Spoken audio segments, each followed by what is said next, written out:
Good morning, everybody. Things got kind of crazy around here as far as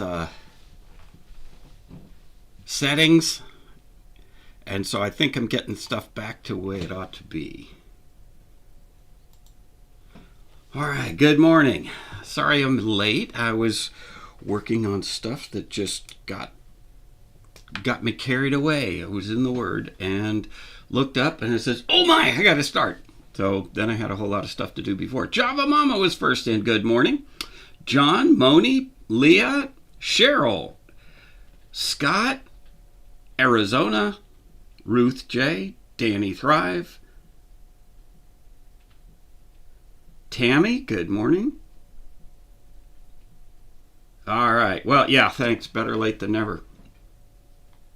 Thanks. Tyler is in the house. I'm no Elvis. Hey, the update on the house. Haven't heard anything yet. The only thing I do know is that they are coming to the place where they have to make some sort of accept or do something with the offer that's been made. It was made Friday. And we actually verbally made the offer on Thursday, but then it's got to be written up and submitted. So it got in on Friday. And I don't know how real estate actually works. I think they've got like a week or 3 days or something to make some sort of a decision on it. And so we should hear something fairly soon. And I do know that from the realtor that ours is the only offer that they have on their table. So the property was, they did a drive-by assessment. They never got out and walked the property. They never walked into the house. They never took into account anything. And this is a repossession. It's not in sale ready, move in ready condition. There are things that need to be done. They did some things. They had to replace the water heater. They had to replace the air conditioner. They had to replace, some stuff just to make the house able to be sold. And they had to rip out carpet because the whole house smells like dog. So there's a lot of deep cleaning that needs to be done. But it has great bones and great, it won't take a lot to make it to be able to move in. And there's a lot of work that already is good. We don't have to do much for our animals to come on board, and we don't have to build livestock pens or anything like that. It's all done. And a lot of that stuff is just going to work. We really like what's available there, so we can make that happen. There is even a window that's busted out and there's plywood covering the hole. So these are things that do affect the estimation or, the what value they put on. And a drive-by listing doesn't do any of that. So anybody who's gone in and looked at the house realizes that this is overvalued. And that's why they haven't gotten many, well, they've only had 2 offers, ours and one prior to us, that had 45 days to act on it, and they backed out within the first week. So, yeah, they got to looking and found out what it would take, and yeah, they backed out. Big problem today is that hardly anybody has any amounts of cash. The people looking for a house are probably looking for their first house, so they're looking to finance everything. Banks are really pulling in the reins and not financing anything. We are in financially delicate times, and yeah, banks don't want to loan any money. Not now. Things are too risky right now. So ours is pretty much. Our house is paid off. Our place here is paid off. So we have a solid offer that's also a cash offer on our house, and so we're able to put up pretty much a cash deal to buy this house.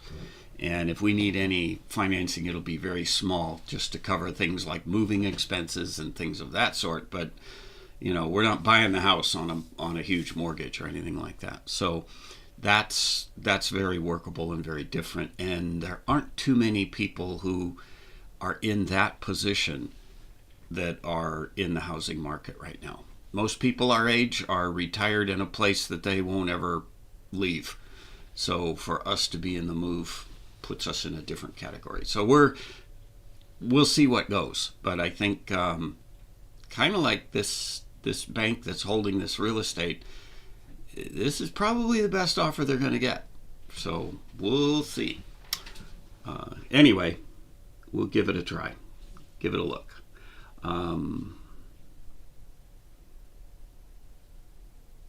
Yeah, to pack or not to pack. Their counter offer, yeah, give it away free. Oh man, wouldn't that be nice if they had Star Trek? Hi, John.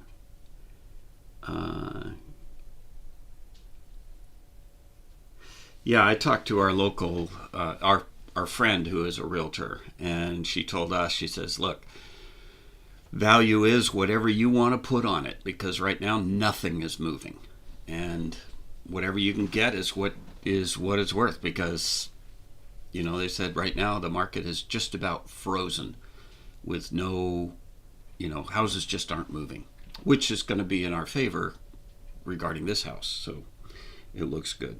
We'll be moving from, if this goes through, we'll be moving from 5 acres to 10. It's a log house, which is totally to Terry's, lifelong wish to always have a log house. And it has a barn. It's fully fenced, cross-fenced into paddocks, into pastures.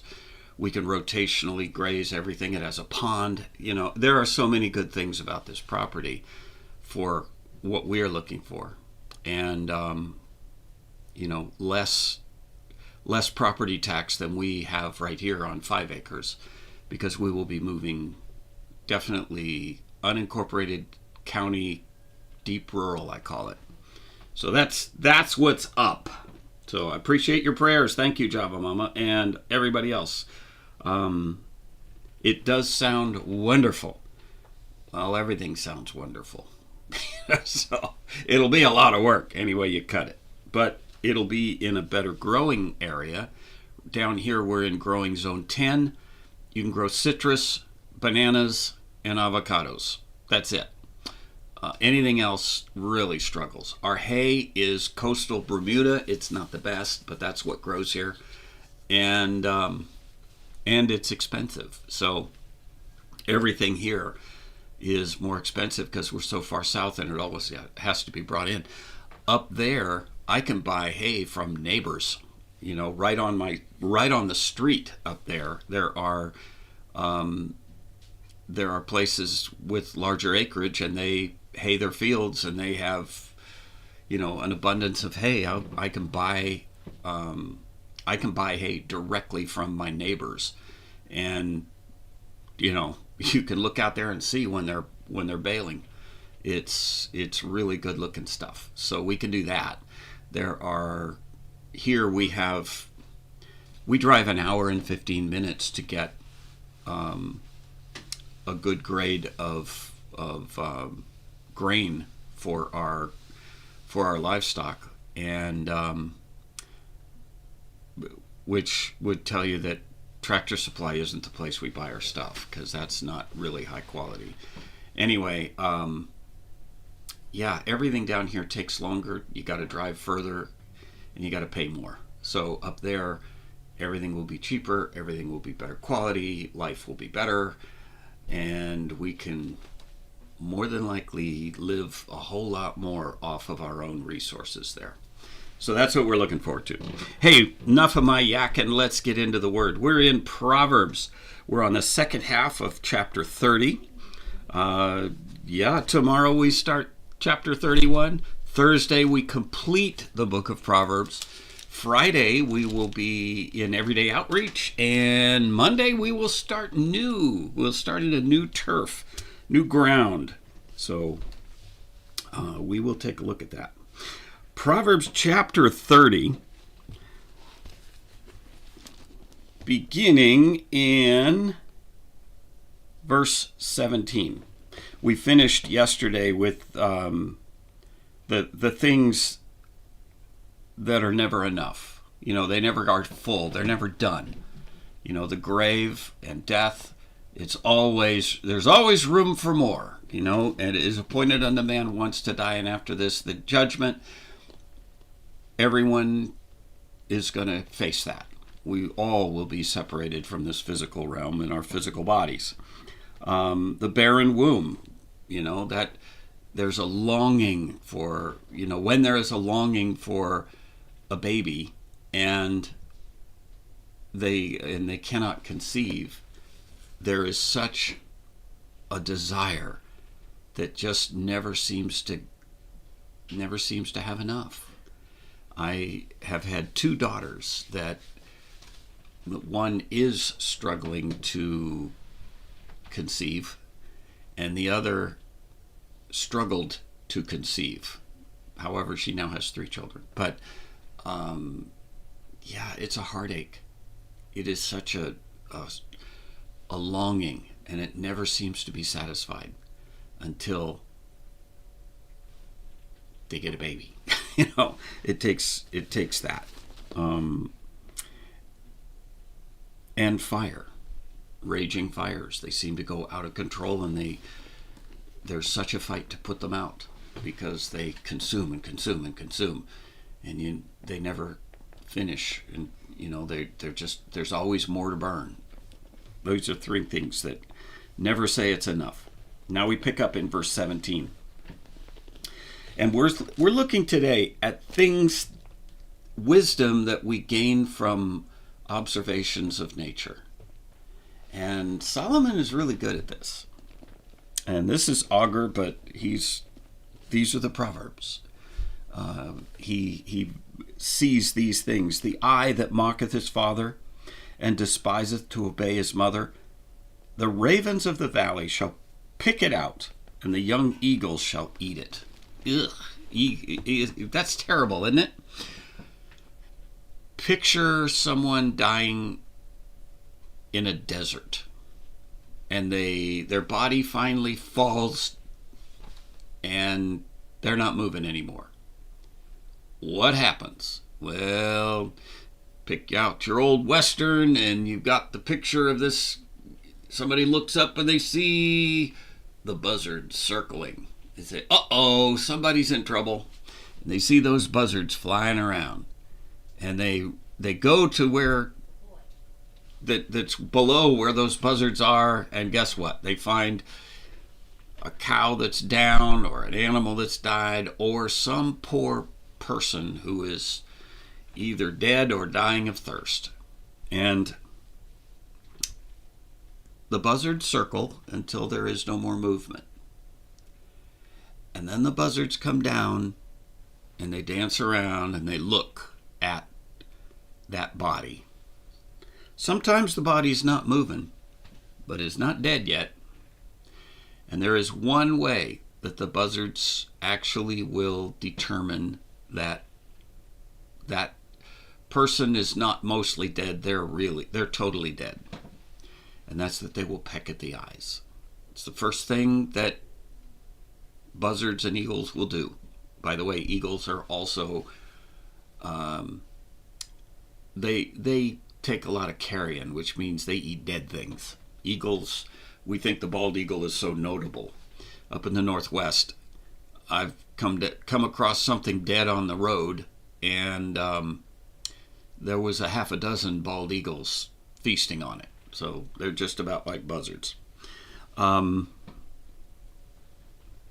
when the first thing they will go for is the eyes, because the last thing that we will protect, if we have an ounce of life, we protect our eyes.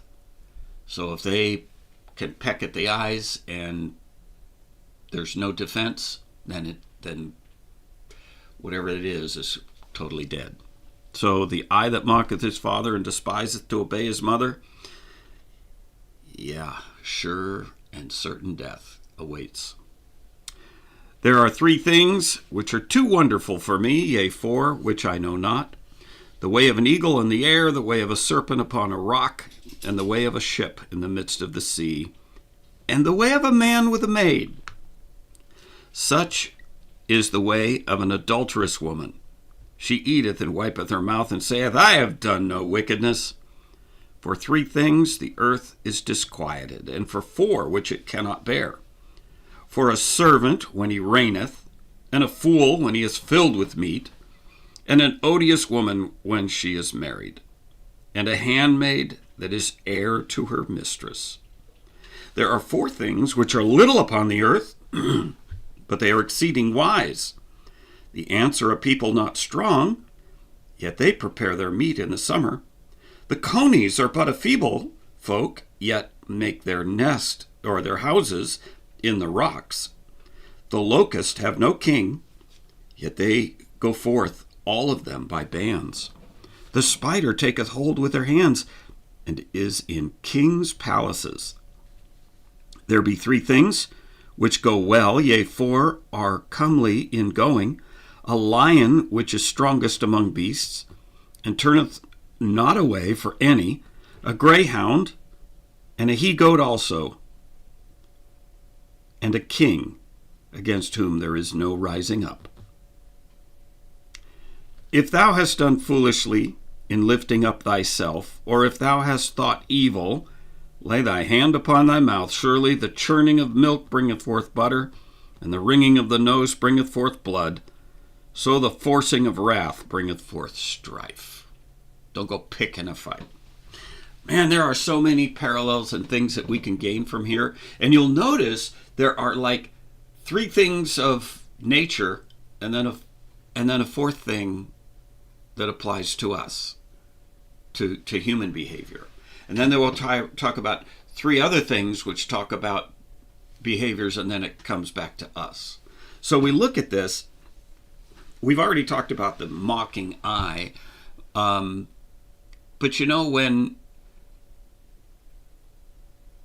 the first eye, I think, that Satan seeks to put out, when Satan, like a buzzard, circles us, wants to take away our spiritual sight. He wants to take away our ability to see truth. And like a buzzard, he goes for the eyes. Well, we look at 3 things that are full of wonder. You know, it says wonderful. It doesn't actually mean, you know, like like an exotic, fully paid vacation that you've received as a gift. You know, that's wonderful. No, that's not the wonderful we're talking about. We're talking about something that is full of wonder. It's just sort of awesome. It's kind of like awful, meaning bad, or awful, full of awe. You sit there and wonder about it. That's the context here. It's full of wonder. Things that just fill your mind with, you know, that is something pretty amazing. You see an eagle flying. I have laid in a field and looked up and didn't look at the clouds. I was watching eagles fly around when I was up in the Pacific Northwest. I actually skip school sometimes to go out and go on out to this beautiful field that was on the way home, and I looked up and I watched these eagles fly. I got more out of that than I would have if I'd have stayed in school. This was back in the day where they didn't, you know, kick you out if you skipped a few classes as long as your grades were up. And I don't recommend it, but I did it.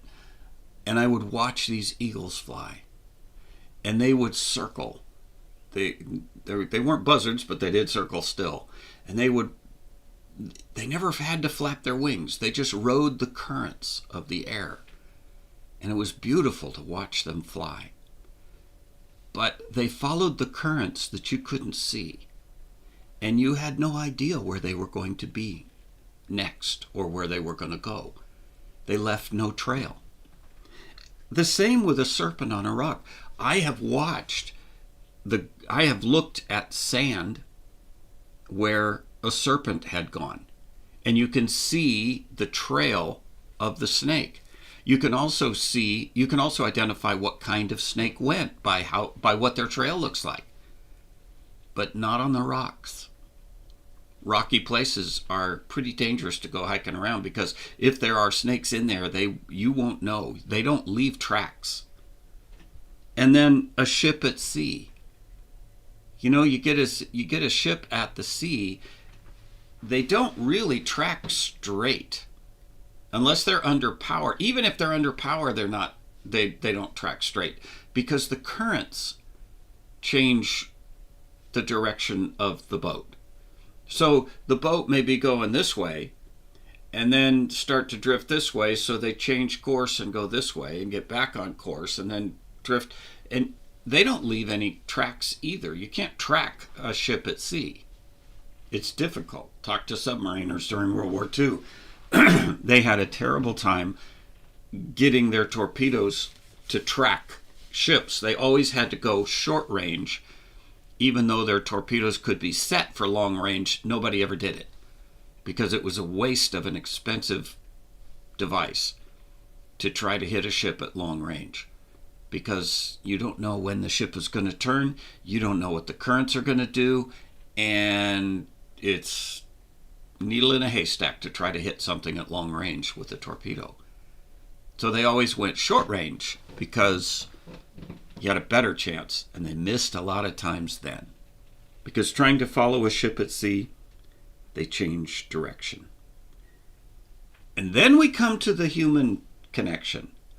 And so is a man with a maid. Ladies, you never know what those guys are going to do next to try to win your affection. They keep changing their path. They keep changing their ways. And that's why especially with young girls in high school, it would be far better if they went to a girls-only school and just leave the guys alone. I shared with our high school, during one year, we had all girls in our high school Sunday school class. We just didn't have any guys. And we had about 6 girls in our teen Sunday school class. And we talked a lot about their hopes, their dreams. They wanted to find somebody that would truly love them and marry them, and they could raise a family, and they had good high hopes for all of that. And I said, well, let's just take this out of the boyfriend thing and talk about apples, because everybody liked apples. I said, if you're walking through an orchard and it's early in the spring or early in the summer, and you start to see these apples that are, about that big, and they're green and they're hanging all over the tree, I said, are you tempted to reach up and grab one of those and take a bite to see what apples would taste like? And he said, no. I said, why? Well, because they're not ripe yet. They're not sweet yet. They're bitter, they're hard, they're green apples. And I says, yeah. All right, now let's go back to your high school. Is there anybody in your entire high school, any boys anywhere in your entire high school, that you think are ready to marry a wife, settle down, and take care of a family, raise a family, and do it well? Absolutely not. Because they're all green apples. I said, so why would you taste green apples to know what a ripe one would be like? I said, that's what dating is. You're tasting green apples, and all you're going to do is get a bellyache. Because you never know when these boys in high school are dating the girls, they're not interested in marrying and settling down and raising a family. They just aren't. And we all know pretty much what they're after. And they keep changing their tactics. It's best just to stay away from that. You can't track them. You can't figure out where they're going. And then it comes down to, that's the way an adulterous woman is. Once she's given over to this sort of thing, they will be all things to all men. They will change it. Other parts of Proverbs chapter 7 says her ways are movable. And everywhere this guy went, there she was. She was always making herself present and available. And just like here, she says, everything that she does, I've done no wrong. In Proverbs chapter 7, talking about the adulterous woman there, she said, look, I've done everything right. I've paid my vows. It's all okay. It's not okay. Might be okay according to her ways, but it's not okay according to God's ways. And this is the way of sin. Now we liken it to an adulterous woman, but you know what? The adulterous woman represents every evil sin that we do. We try to justify it. We try to say it's okay. Anything in moderation is all right. Sin is sin, and it's never okay, even in moderation. This proverb writer also goes into 4 things that are unbearable. And 2 of them are very similar. A ruling servant. A servant who is now made a ruler. I have seen these undercover boss things, and in one, everybody championed, yay, this will work. He took a lowly startup working in this company, and pretty much he was just a low-paid, bottom-of-the-line new hire. And he took that guy and fired the abusive boss manager and put this guy in charge. And everybody cheered. But they never did a follow-up. They never did look at how did that work out. Because you know what? To be a fry cook is a good thing, and it might be the best fry cook you've ever had, but that doesn't make him a good manager for the whole company or for the whole franchise or the whole restaurant. But that's what they did, and they never told you how that worked out. Those are different jobs. In Mexico, there is a powerful tradition of revolution and overthrow because their rulers become tyrants and abuse the people. And so up rises a nobody, and he rises up from the peons. We call them peons, but that's not it. It's peons. It means they're constantly paying the taxes, and that's where that name came from. So I'm told. And up from the common people rises a champion.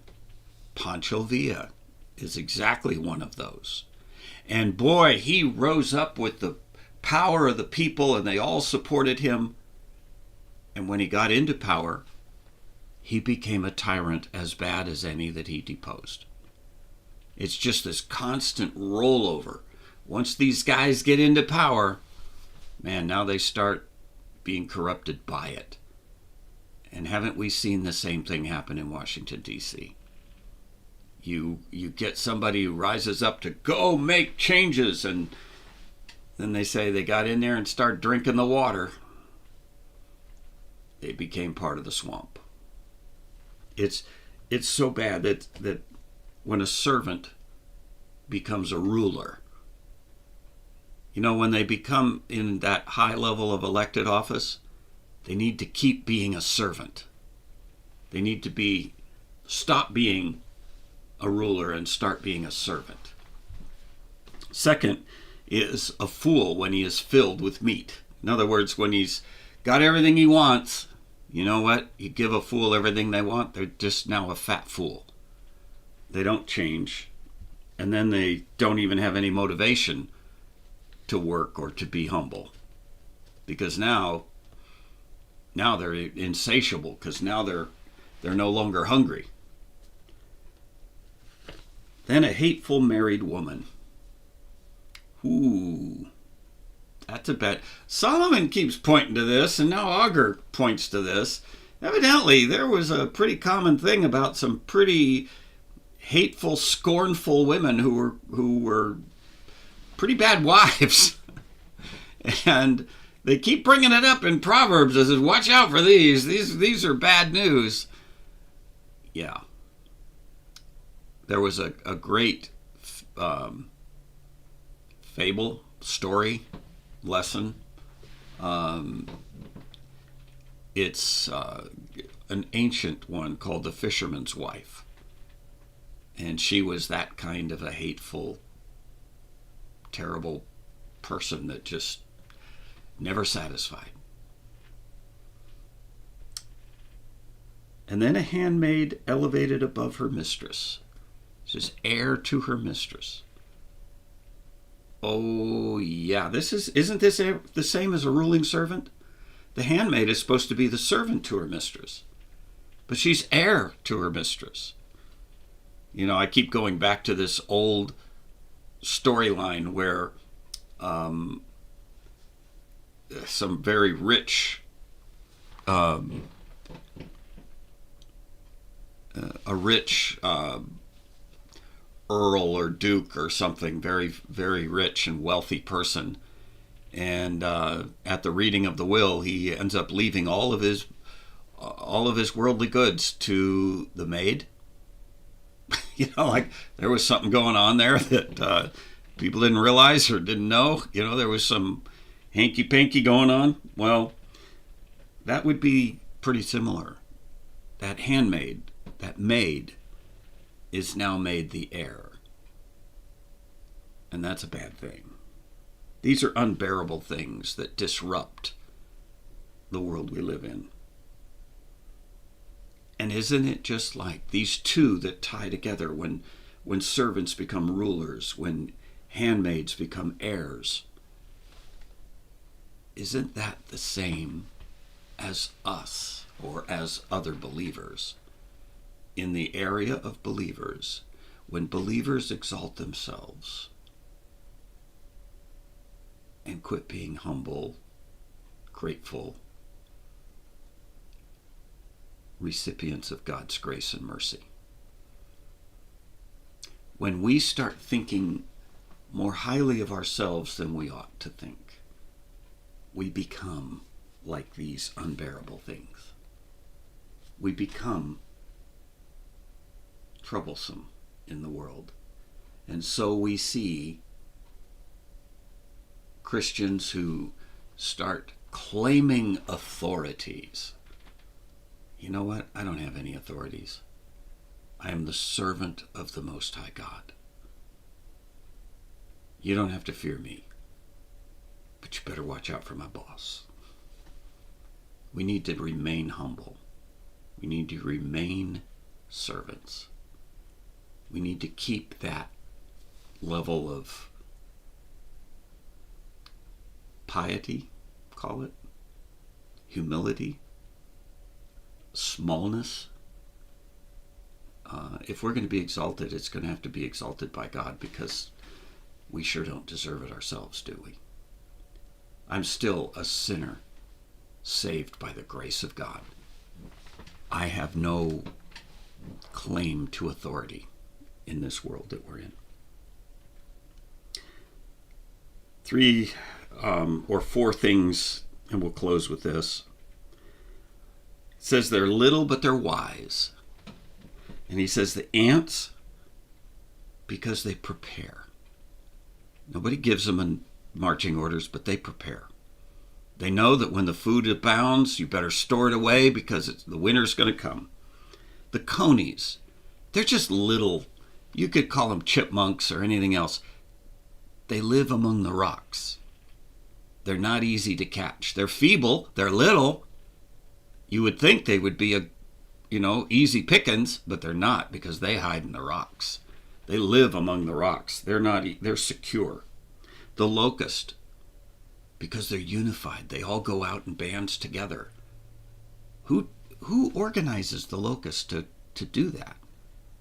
But yet they do. And they all go as one big massive cloud. And then finally the spiders. The spiders, because they're lowly, they're little, and they live in kings' palaces. Because they just are everywhere. They're just little ones. How do you can make your house rodent-proof, but no house is spider-proof. Because they just get in, don't they? All these things. Well, we are going to... Cicadas creep you out? Yeah, they're kind of noisy, aren't they? All right. Well, let's close in prayer, because we've gone...